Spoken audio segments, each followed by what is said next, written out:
Hey, take your ride to the next level, especially expressory. I'm a professional. This is the second time through, too. Yeah. Oh, then it's like I've read this thing several times. I even practiced it beforehand. So especially when you're talking to the kids or taking the kids. All right, we're going to start over. Take your ride to the next level. Yeah, exactly. Take your ride to the next level, especially when you're taking the kids, because whether it's a pre-game or the postseason, we say bring it to every practice, to every scrimmage, to the muddy cleats and the dirty seats. And if you want to keep your ride clean, your equipment dry, and powder dry too, I would assume, and your guests happy, we'll turn your vehicle into a game changer, because if you're ready to bring your A game, you better bring a truck that's up for the challenge. Real truck. Bring your truck to life. All right, on tonight's episode, can you overbuild your Jeep? I think you can. Yep. Steve-O coming to you from a beautiful 81 degrees out here in Chicago. Got the doors off, got the top down, contemplating bringing the windshield down next. What's the top temperatures do you see in Chicago? I know it just depends, but I'm sorry, Detroit? Would that be? Detroit's Detroit's Greg and Mittens area. I'm not here in Chicago.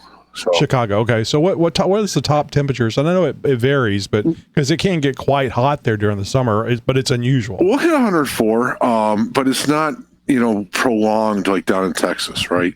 We're going to get maybe 3-4 days a week at most before it'll change. So it comes in spurts. It's not that once it gets hot, it stays hot, which is nice. Yeah. Yeah. I remember it wasn't too long ago. Maybe it was 5 years ago. The entire month of July, it rained. It was wonderful. I bet. Because instead of it being 100, it was probably around 90, 92 every day. Yeah, the humidity had to be brutal, though. Hey, we're next to the Gulf. Humidity doesn't even affect me. I mean, I'm used to humidity. In fact, when I traveled like 6 or 7 times to Arizona, and you always hear about the heat in Arizona, but it's a dry heat. It's still hot. I didn't notice no difference.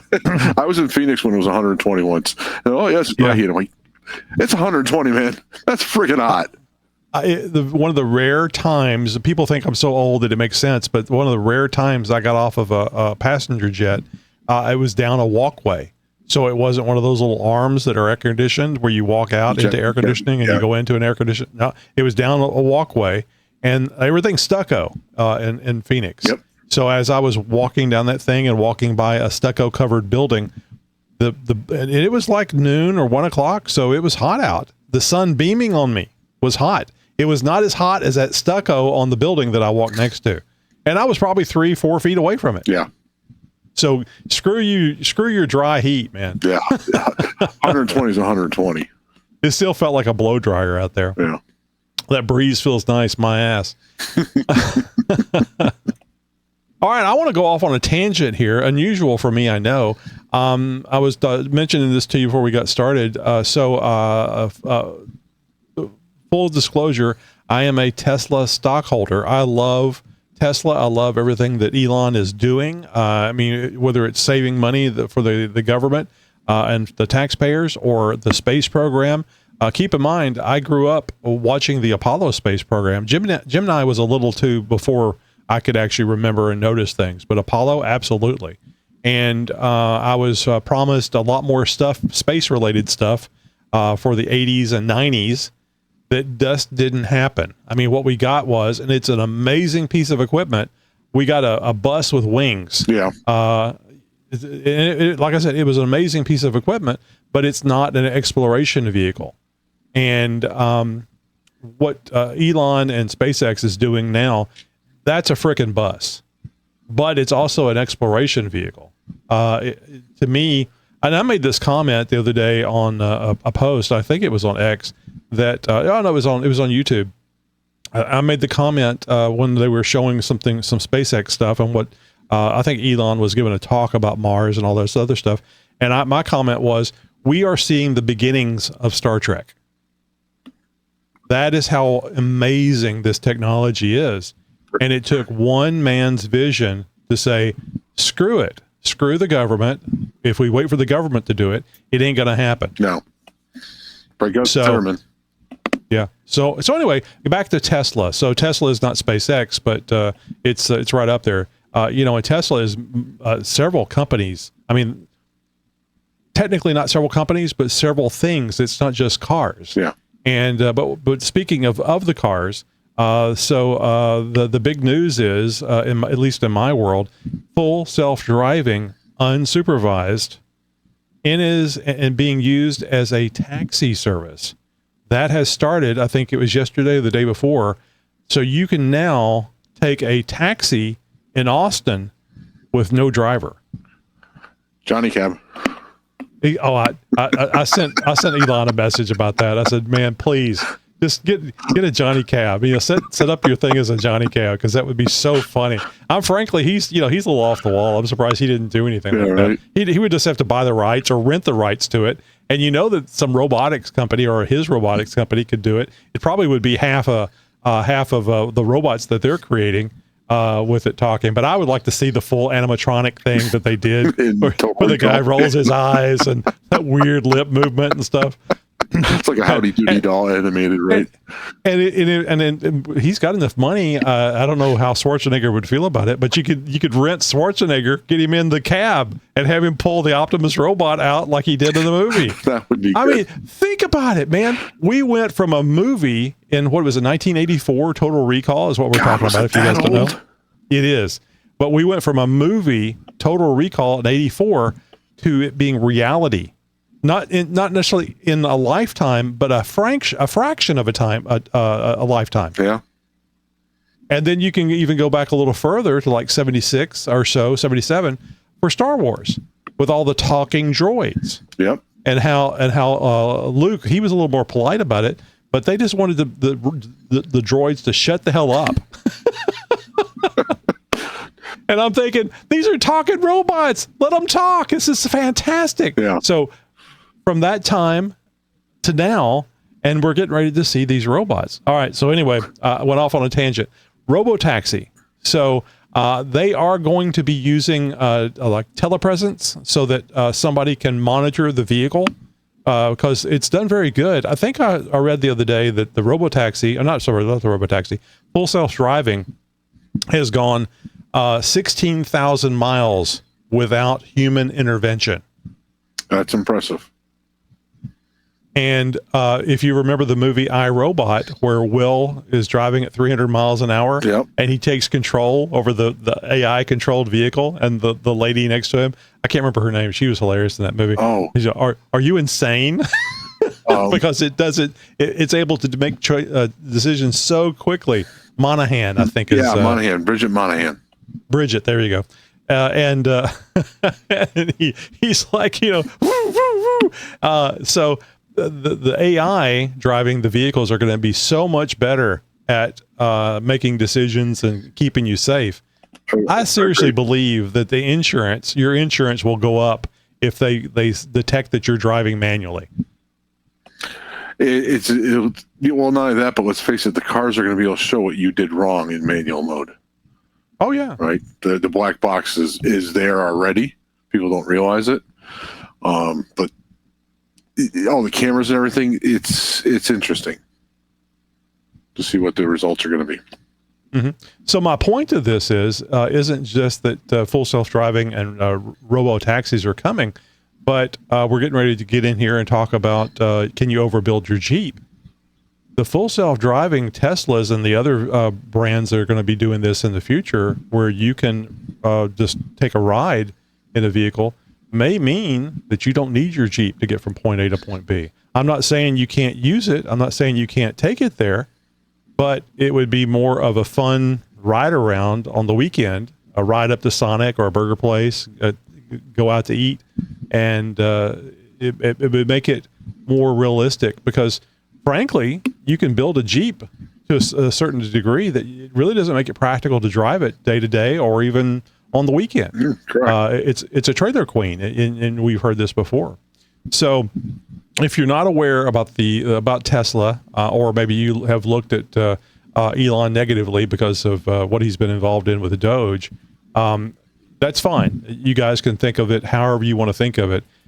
there is some world-shattering technology that's happening now, and it's going to be transformational on how we live our lives. Oh, sure. And also too with the robots, it's going to make things a lot cheaper.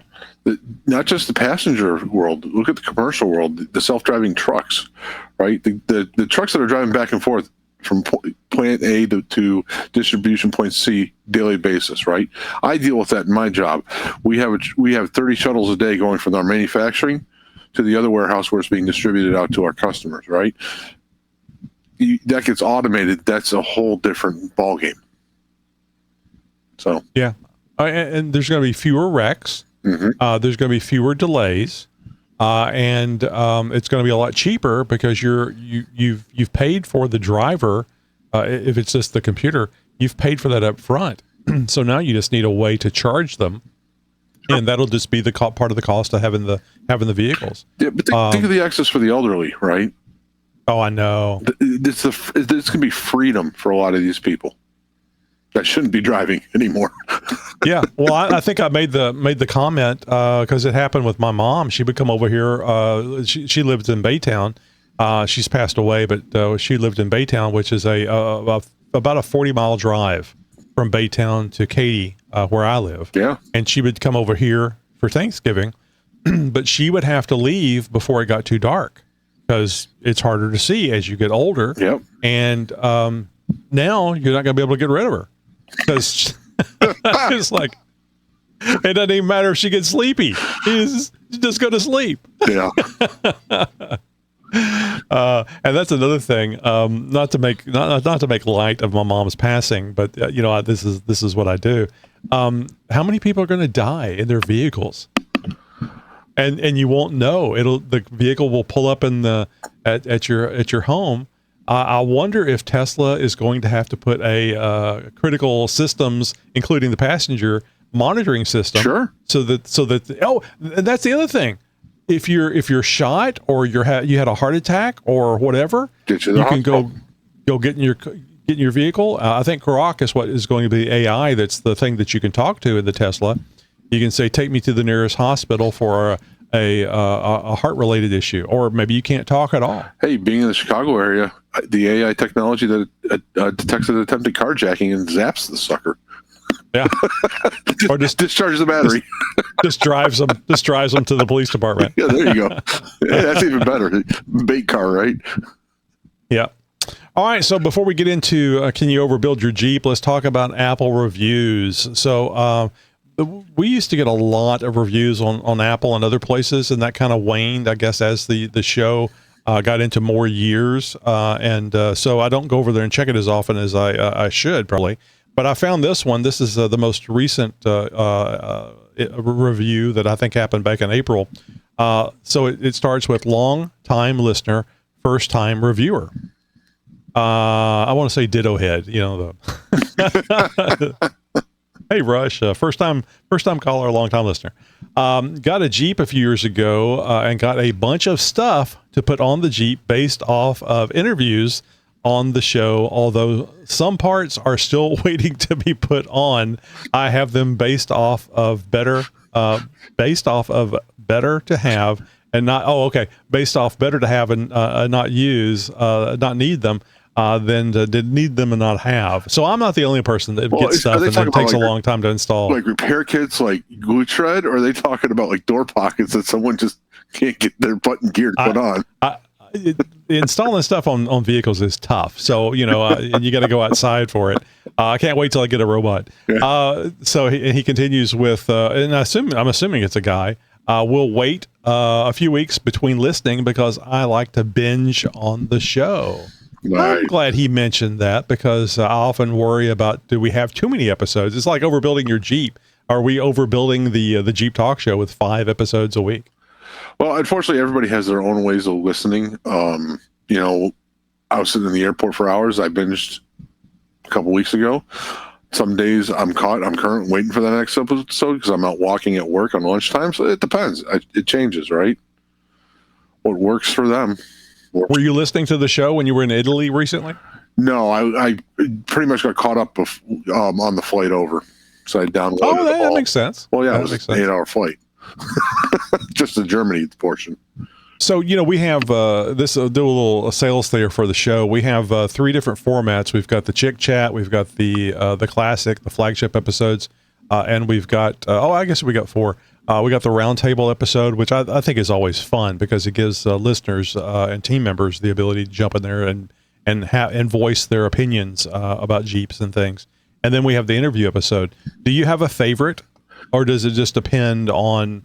I mean, the roundtable can be wildly different, just depending on the mood of the people that are there and what trail we go down. I enjoy the roundtable probably the most because it's the most. It can be raucous some nights, right? It's just a lot of fun. It's hilarious. Bob and I discovered a new thing that we're going to torture Roger with.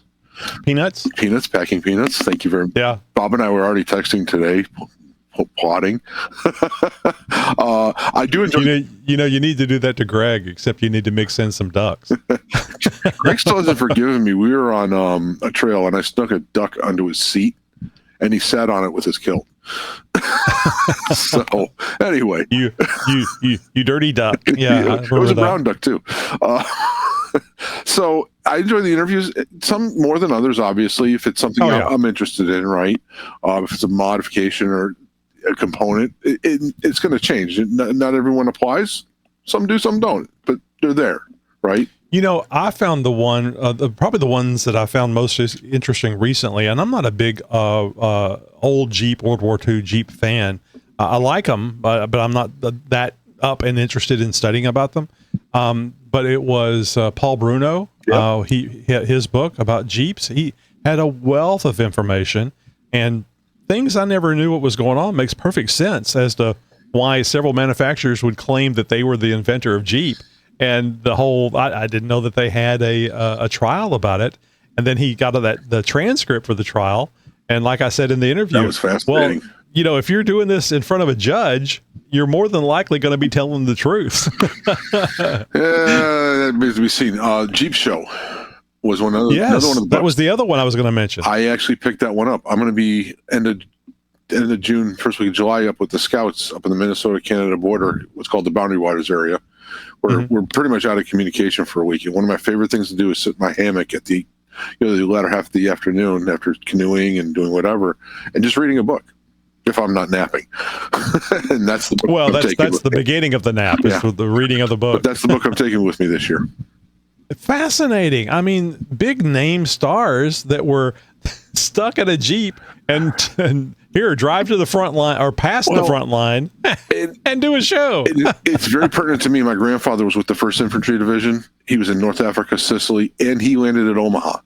He fought through the Battle of the Bulge, right? So I'm wondering, and of course, he's not around to talk about this anymore, but did he benefit from this as well? I like to think he did, right? And these were people that were unknown. I mean, Sammy Davis Jr., Andy Rooney, I forget what the other ones were, but all these people that I remember seeing in black and white when there was, 3 television stations in the Houston area.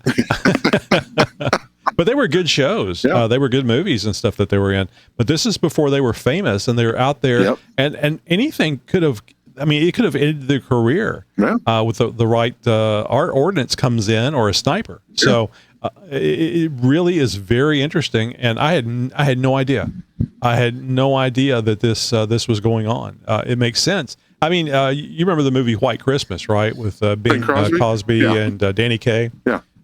So it's kind of like that. They have a scene in there where they're like on the front lines, and they're Danny Kaye and Bing Crosby are putting on a show for the folks. I mean, they weren't there as entertainers; they were there as soldiers, and they just happened to have talent. So it reminded me of that movie from White Christmas. And some of you are listening and going, "Oh, I remember that scene. Yeah, that's right." So I can kind of see myself being there whenever these amazing 7 actors or so entertainers were doing this thing for the frontline troops. Just amazing. Yeah, it's going to be cool to read that book. I've been fighting picking it up because I'm saving it for the trip. Yeah, that's pretty cool. All right, so let's get into this. I think we're in agreement here, Steve. You can do too much to your Jeep. You can modify it too much. That kind of sounds, it's kind of like military intelligence or jumbo shrimp. It just doesn't seem like that those things should go together. I mean, if you had infinite funds and you could modify your Jeep, would you know where to stop? I mean, you see some of these people that have a welding machine, and they put stuff, they do things to their vehicle. It's like, yeah. Dude, stop. You step away from the welder. Exactly. So you can't. What's your end goal? I think that's what you need to define first.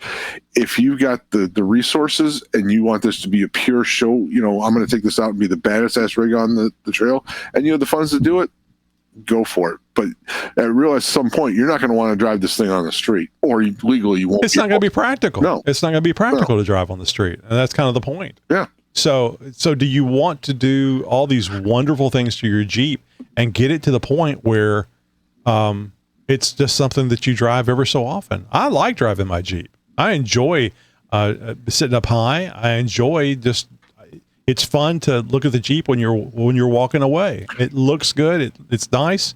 And but boy, it would be fun to have some 42s or 44-inch tires and Dana 60s.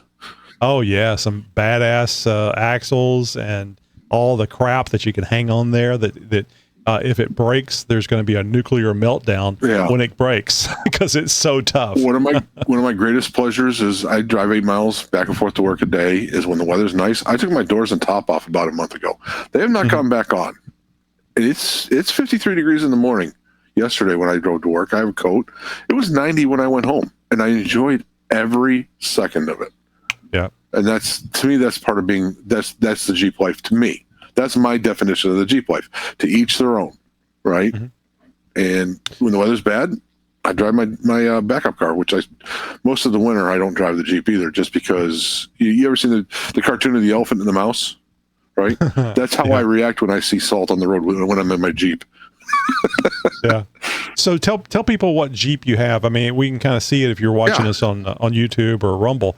You can kind of see Steve's Jeep in the background. But tell us about your Jeep and what modifications you've made to it. It's a 2019 JLU. It's the Rubicon package. Obviously, I debadged it and did my own kind of theme to it. It's got they call it 2-inch, 3-inch Mopar lift, which one it is. It depends on who you talk to. I think officially it's a 2-inch, yeah. Which I got it after listening to the show when you put it on the Gladiator, because I wanted something that I knew was engineered to keep it as close to road as possible. It's very nice. It made no changes other than making me sit up higher and a little more tire clearance. So it is very well engineered. Put the 35 12.5s on there. The BFG all-terrains, which I love. I've been in love with that tire since my 1993 Ford Ranger. I did get death wobble with it. Scared the living hell out of me. So based on, talking to Greg Henderson of Unofficial Use Only, I went with the Steer Smarts. Beautiful stuff. Never looked back. Man. Never looked back. I've installed front end steering components before, XJ, TJ, and I have never installed something that I needed a bucket or something to put the part on so I could lift up, so I didn't have to lift the entire thing up. Yeah. I could lift the entire thing up, like the tie rod, for example, but it was too heavy to hold it there while I'm trying to get the bolt started. I had the hydraulic, the Jeep was on jack stands, but I used the hydraulic jack to hold, and then up while I was bolting up to one side first. I got steel bumper, body armor bumper, LOD rock rails. But I'm kind of at the point where I think maybe some Under Armour, but I don't think more height is going to be an answer for me, just because of space in my garage. Right, I got the soft top, which has the bump in it, so my clearance going in with those 35s is already pretty tight. But I'm happy with it. Like I said, I get to drive it daily. I drive it to Moab mainly because I don't have the space for a trailer or really want to get invested into a tow pig. That's me. So, so everybody knows, if they don't follow along the show, they already know this, but in case we have some new listeners, and you take it wheeling. It's not something that you just drive back and forth to work. You were at Moab for 2 weeks this year. Yep. You were camping out. You were doing the things that people do with Jeeps. So you were able, was there anything that the group did, because there was a whole group of Jeep Talk Show people out there, was there anything that you had to bypass with the configuration that you have, or was there something that you would like to have made modifications? If you could make the modifications just for that trip, what modification would you have made? Well, so there's some of the trails Metal Masher comes to mind, where Greg took the Hummer almost vertical up a wall. A couple of the others followed along. I didn't. Obviously, I went around, but even then, what I went around with had challenge to it. That would have been definitely something with 40s would have helped out, or even 37s. It's just knowing my limits, right? And knowing the fact I have to drive it home. Yeah. Did you feel like you were left out of the fun? No. That you didn't have as much fun as what you could had if you had built up your Jeep further? You see where I'm going with this, because I think that this is what people get into is they modify their Jeep. It looks great. It does wonderful. They take it out, and then they see other people with bigger tires, higher lifts, more armor, and you go, I think I would like to do that. And then it can continue depending on who you wheel with. It can. But that's the nice thing about what I enjoy about Easter Jeep Safari, especially with the Jeep Talk Show group. Some people go, we're going to do this. Okay, fine. We're going to do this. And everybody, we do stuff together. We do stuff apart. We'll come together. It depends on where we're going, what we're doing. I know that Carrie, Roger, and Bunch did Pritchett. I'm not going to do that in my Jeep. Just not going to happen. Right. Nope. And I think we just went and did another trail. Again, knowing your limits, what you can do. If you've got the ability to get it on a trail or to get it home, obviously you can test your limits a little more. Right. I know what my Jeep is capable of. I know what I'm capable of. I consider myself at this point still a novice. I'm continuously learning. On Steel Bender, we had an incredible guy spotting us down. Greg on Top of the World was phenomenal. Greg from Under Unofficial Use Only. So you hang around with these people that live this and breathe it, and you just soak it all in. Mm-hmm. But to the same point, they also know what you have, right?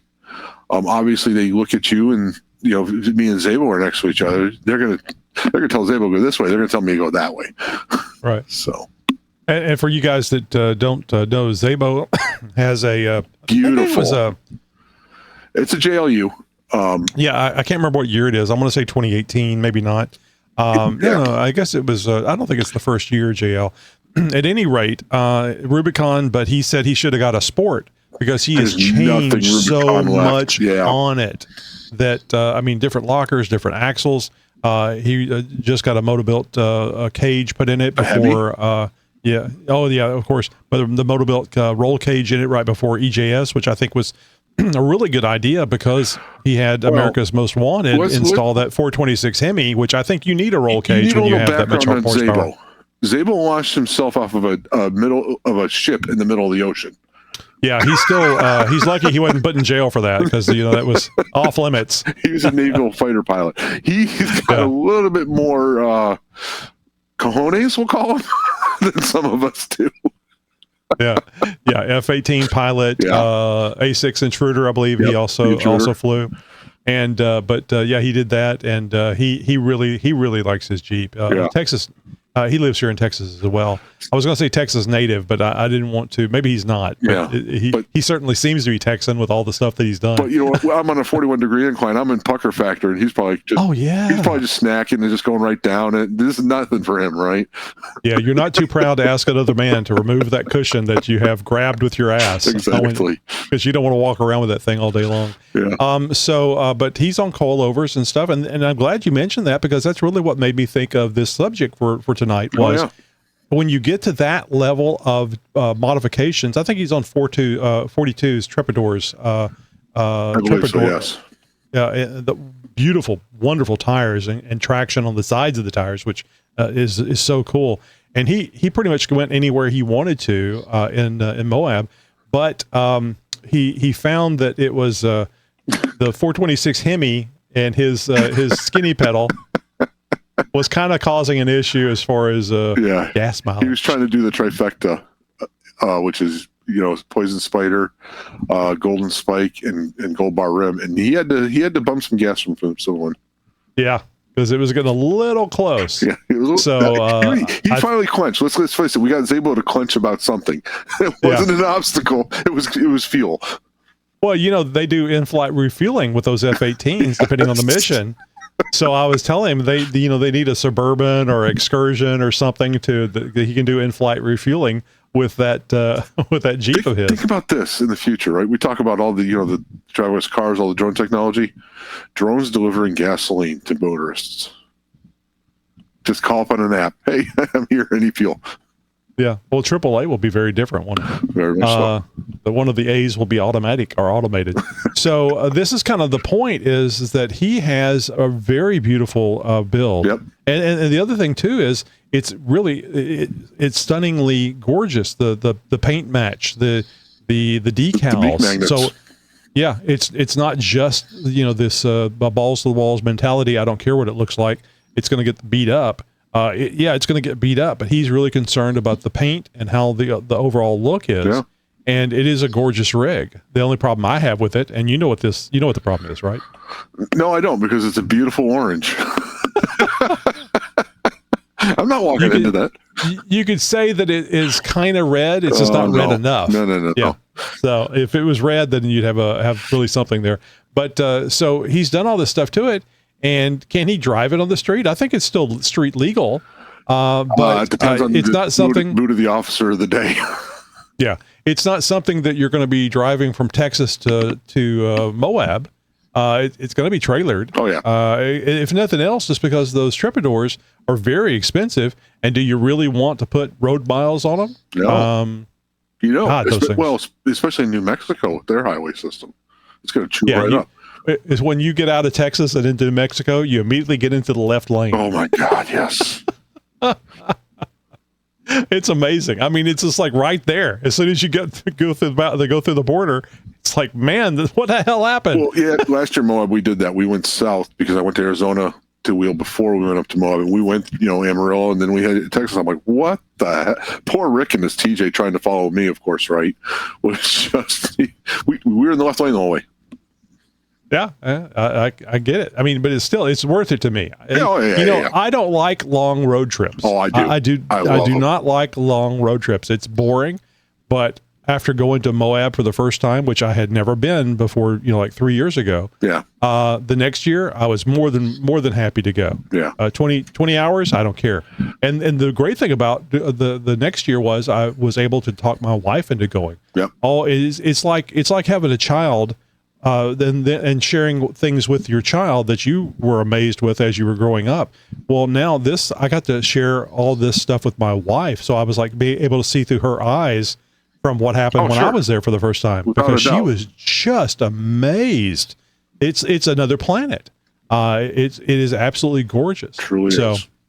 Yeah. And I want to make this point real quick.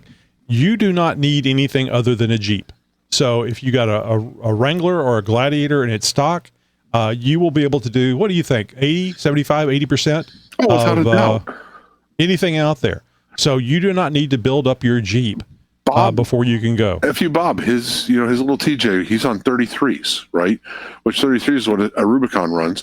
He was on Steel Bender with us. He had that spotter, got him down a hard obstacle just fine without any problems. Mm-hmm. But one of my favorite trails out in Moab is called Onion Creek. We did it this year for the first time. I was in two-wheel drive the whole time. It was just a scenic, beautiful drive. Right. And there's just so many different levels out there just to see and do. Oh, yeah. There's absolutely things you can do that you need a Zabo rig, a Zabo build. Regardless, yeah. Yeah. But you can have a lot of fun and do a lot of things that you will be amazed at. I remember, I forget where it was now. I mean, we were definitely in Moab. But it was, in my vision, it was a vertical wall. And now I'm going to take this long-ass Gladiator up a vertical wall. And if I had just come up to it on my own, I would have found another way. Yeah. But seeing the other vehicles, the Jeeps just climb up and over it. It was just amazing. So I said, that's fine. I don't have lockers. I have a limited slip in the rear. And I tell you what, that limited slip, I can tell it makes a big difference. It does. And I would point that Gladiator at basically the same place where the Jeep in front of me went, the line that they chose. I crawled right up that thing. I mean, the thing you got to do is don't panic, keep giving it gas, and just adjust the steering as you need to. It crawled right up it the first time. The Gladiator did so many things that I couldn't believe. I would not have tried, like I said, if I was just on my own, because I wouldn't have believed it was going to be a success. Well, and if you never wheeled on Slick Rock, as it's called, it's an oxymoron. That's PTSD. That gives you PTSD. It's not slick at all, right? It's amazing, the grip. The only thing I do not like is when I get stuck at the top of an incline or in the middle of it. I've never gotten stuck in the middle because I've always made sure the Jeep. They call that turtling, right? Yes. Well, I'm not talking about, straddling. I'm just talking about where the Jeep in front of me all of a sudden stops and I'm on the incline looking move up, your ass out of the way. It's like, why'd you stop? Keep going. I do not want to be here.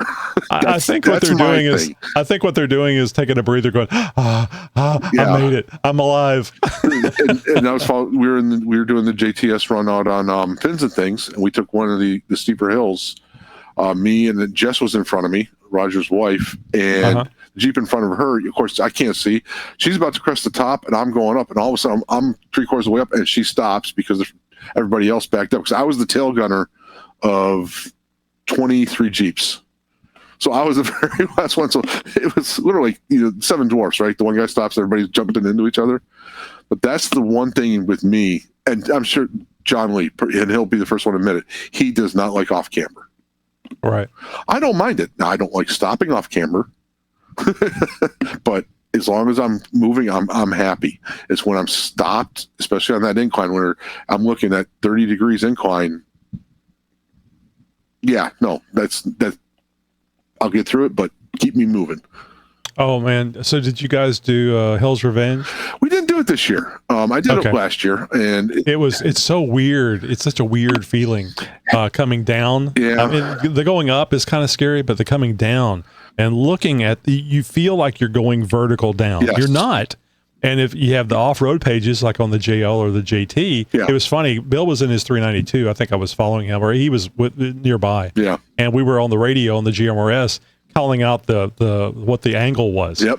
And I think he got. I actually got a little further than he did. I think I got to 41% angle, and I thought the front bumper was going to rub. Oh yeah. On the rock that I was going on to. Rolls out. Yeah, nah, no problem at all. Well, I have my buddy. Usually when I'm at that kind of an angle, everybody's like, "What are you at?" I'm like, "I'm not. I'm watching through the windshield. I am not looking down." And if I have a passenger with me, you can see it. I'm my eyes going right through that windshield. Well, and the other thing to know is that you're going slow. Yeah, and you should be going slow because. Especially when you're coming down at that angle, and you're riding the brakes. That's the other thing you got to be careful of, and you should learn how to slow yourself down without the brakes, because the brakes can get hot and start slipping. Even with the automatics, you can still use, especially the JLs. You can use the manual downshifting, and you can control it. Now, and they did a really good job with that. In fact, I think it may be a little too easy. I had to warn my wife about it because I didn't want her slapping that stick to the side and then getting stuck in a gear. Yeah. And over revving the engine. But it's real simple to put that thing over and drop it down to 1 and then let the engine slow you down. Yep. And I actually used that out at Moab, out at Hidden Falls, because I'm very well aware of brake fade. I mean, I think everybody remembers that Moab video from like the 90s where the Blazer, the K5 Blazer, brakes faded and came off of what was it, Lines Back, that's now closed. And I've not seen that one. I'll be honest. Oh, you haven't seen that? I'll put that up on Discord. It's they got towards the bottom before they went off to the side, thankfully. Yeah. But that thing was like freewheeling coming off of that mountain, that Lines Back formation. It's beautiful. Not just Moab. This can happen. That can happen anywhere. Oh yeah, absolutely. Right. And it's not really that good for your brakes, riding your brakes all the time with under strain like that. Yeah. All right. So anyway, getting back to the damn point, although I think it's a good conversation. So I think the majority of people, the first thing they do to their Jeep is, they either do tires and wheels. I come from the generation of Jeeps where you had to do a lift before you were going to go with larger tires, because there just wasn't room for larger tires. Well, I'm sorry, unless you wanted to just go straight all the time. If you want to go straight all the time, then it wasn't a problem. Yeah. So lift, and then the commonality on that I have found on lifts is you always go higher on the lift because that's something that you're going to do again. And this was true of the TJs and the XJs. I don't know that it's certainly that is much true on the later models like the JKs and certainly not the JLs. The engineers did a wonderful job in giving a lot of room for the JLs, especially if it's a Rubicon, whether in the Gladiator as well, because they gave extra room with the way the fenders were designed. Yep. So 35s on a Gladiator or a JL is not a problem. No. You may get some rubbing in when you're articulating, but you can certainly put them on there and drive it without issue. Yeah, and I can do 37s on mine with the 2-inch lift as well, but it's now I'm looking at the gearing issues, right? Exactly. And that's where I'm like, man, that's just, once you go down that road, do you want to regear your Dana 44s, or do you want to go, what's your end game? Again, you gotta, and I don't know what the end game is right at this point. So I'm just kind of like, right now. Well, you got your limitation. Your garage is your limitation. Yeah. I mean, you certainly don't drive that far to work, so you could go with the higher gear ratio, the numerically higher and the lower, as far as the gearing. You could do that. It's the financial rabbit hole. Oh yeah, I mean, I think it's around $900 an axle, and that doesn't include well, no, I don't think it includes the ring and pinion. And you already have lockers, but for somebody like me that doesn't have lockers, that's when you want to install lockers. If they're going to break down that whole thing, you want to sticking a locker in there at the same time. Oh, yeah, absolutely. Because you don't want to pay the $900 per axle twice. Yeah. So, and I think lockers are a wonderful idea. And I think a lot of people don't understand about lockers. You don't have to use lockers. It's like any tool. You should use your locker when it's needed. Well, actually, I think off-roading without lockers is a little more fun, and it kind of teaches you how to pick your lines and how to wheel. But it's nice having that backup. The JLs have the downhill assist on them, right? The hill assist. I don't use it. I'd rather just use the stick myself and control it manually by the field, by the revs, right? I grew up driving a manual, so I'm very, of course, my hearing being older, but I listen to the engine. I know what the engine's doing, the transmission, what I'm doing. Yeah. So, but that's, again, there's the trail cameras on the front. I refuse. I'm sorry. You got one? Great. Use it. Hey, Hell's Revenge. I thought it was nonsense until Hell's Revenge. And I went, I'd like to see what's over the edge here. Well, Roger did that to me. We were in the Badlands, Indiana, and I'm up on a hill. I cannot see over in front of me. I can't see down to my left. And he's like, oh, you're good. And he starts walking away. I'm like, get your ass back here. Because I can't see. So it was funny. All right. So let me tell you this. That time I introduced Chris Fix to Chip Foose. Sorry, Chip. Growing up as an aspiring car guy, I remember discovering Boyd Coddington. His team created crazy builds and insane wheels, and I was hooked. When I saw his creations on ZZ Top music videos, I felt like I was witnessing the ultimate cool. So when his protege, Chip Foose, boy, what a name. I mean, can you imagine how many teases he gets with the last name of Foose? Started making his mark on the industry, I took notice. Seeing Chip's amazing sketches come to life was like watching him create something from thin air. He could think up, if he could think it up, he would draw it up and build it up. And still blows me away. Fast forward to the present, I work for Real Truck, a company that manufactures thousands of automotive accessories, and I get to make videos about those products. I've done builds, fabricated parts, and even came up with the concept to allow for height adjustable truck bed rack to be adjusted with several different types of tonneau covers. None of that is as cool as the creations that established Chip Foose as a legend in my community, but it still makes me feel connected. I think it's great. I mean, you don't have to be the end-all be-all designer and designer like Chip is, but you have your own little battles that you can win, and you can be proud of them. So you can read this entire blog article over at realtruck.com/blog. Just search for Chris Fix meets Chip Foose.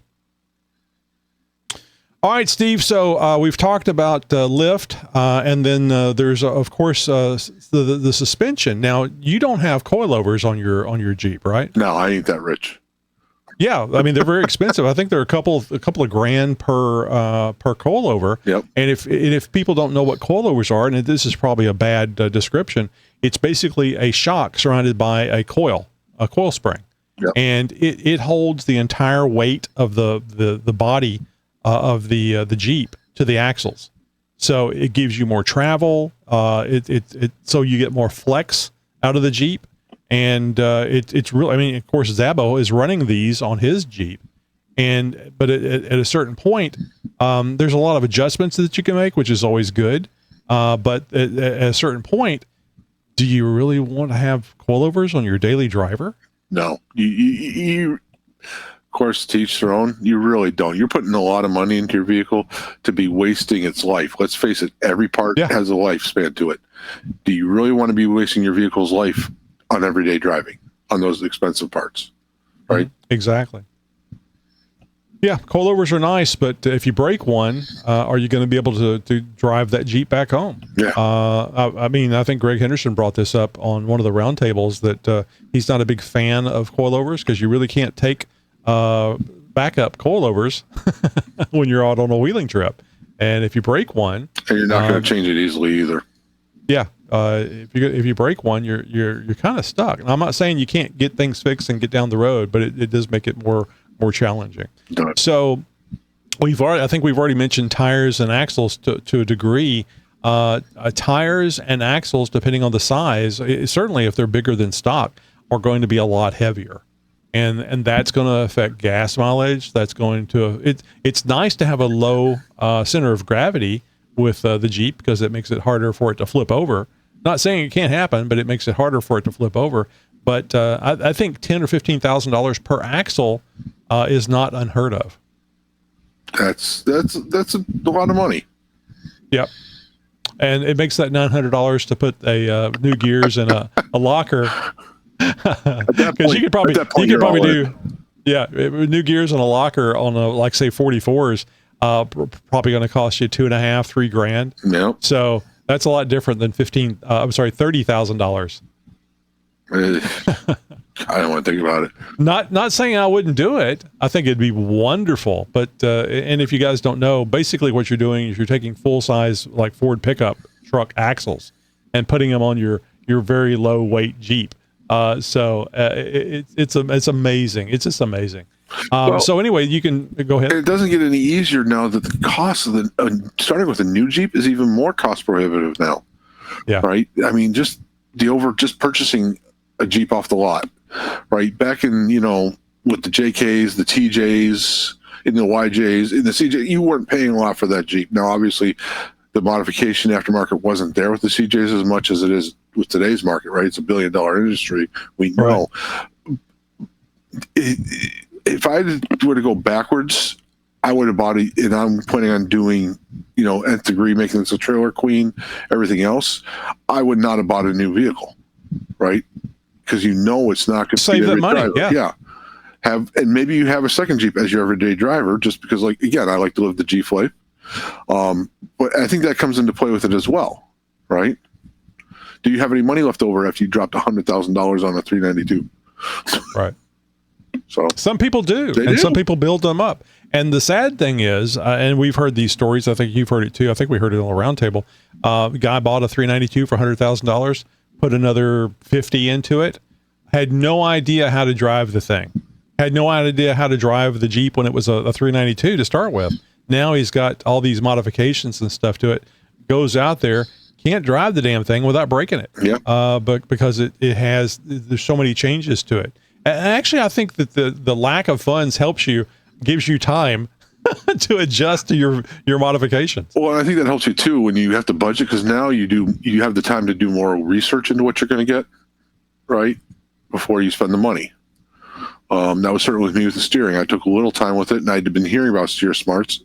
It wasn't in my plans, but Death Wobble changed my plans, right? Yeah. And Death Wobble is a violent shaking of the front wheels and tires.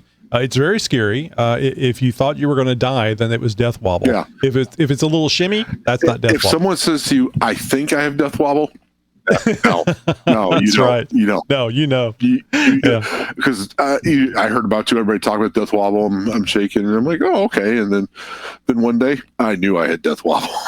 And if you don't know, because of the way Jeep designed the front end components on the JL, death wobble is relatively common. Yes. Low mileage. I mean, it used to be a situation where, like on the TJs and the XJs, as you got upwards of 75 to 100,000 miles on the vehicle, the components, steering components would wear, and then it would give enough room for the wiggle, the death wobble to start. I think I was less than 50,000 miles when I first encountered it.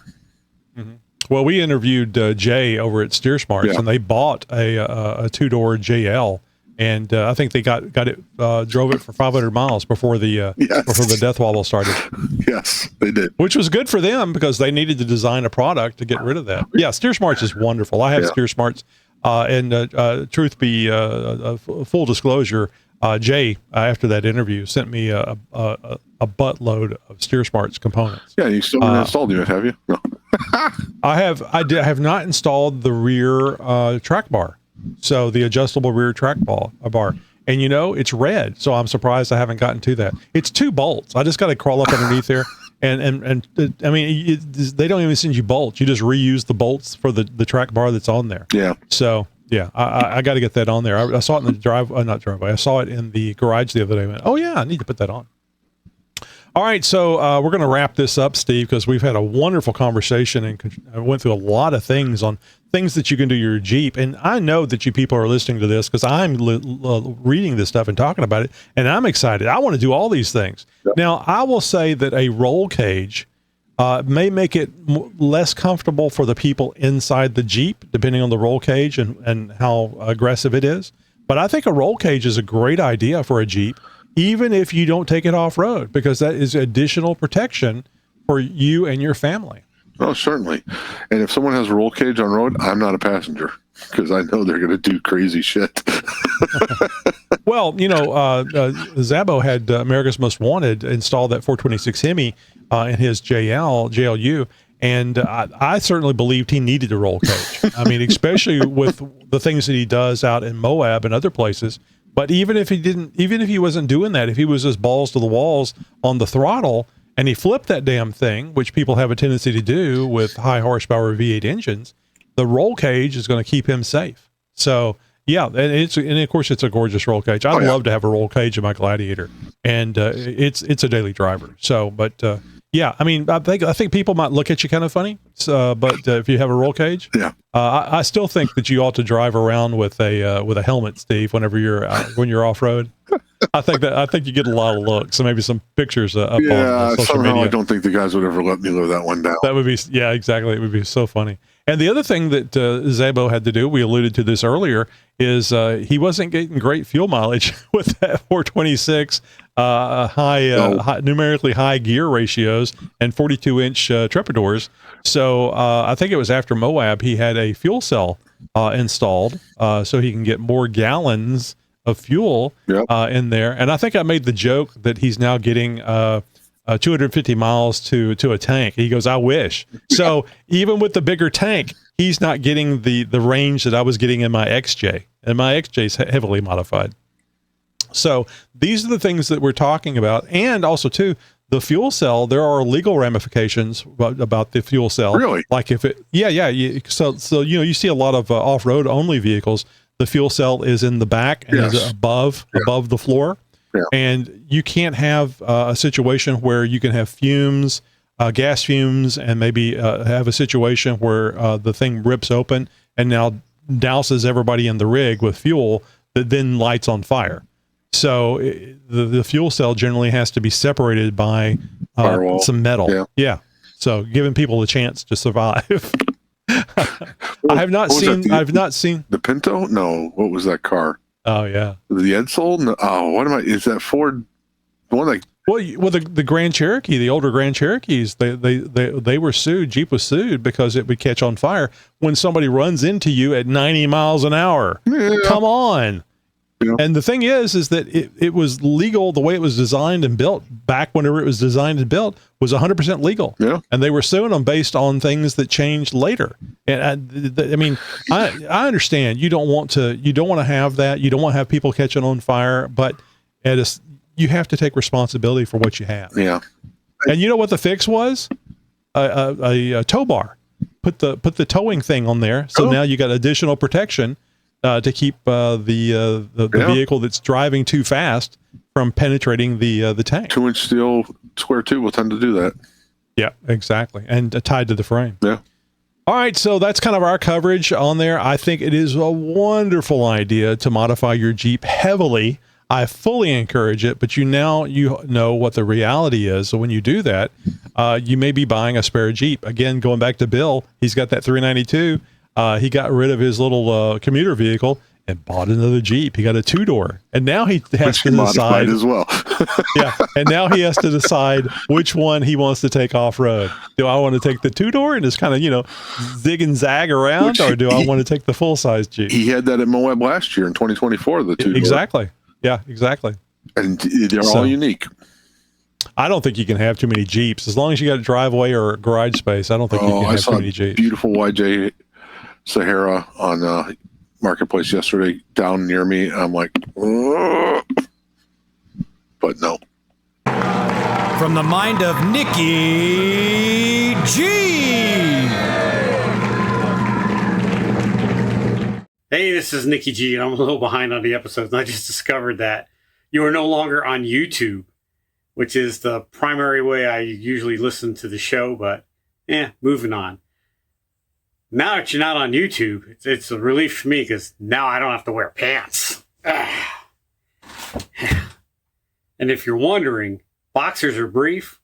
The answer is neither. Have fun trying to sleep tonight thinking about that.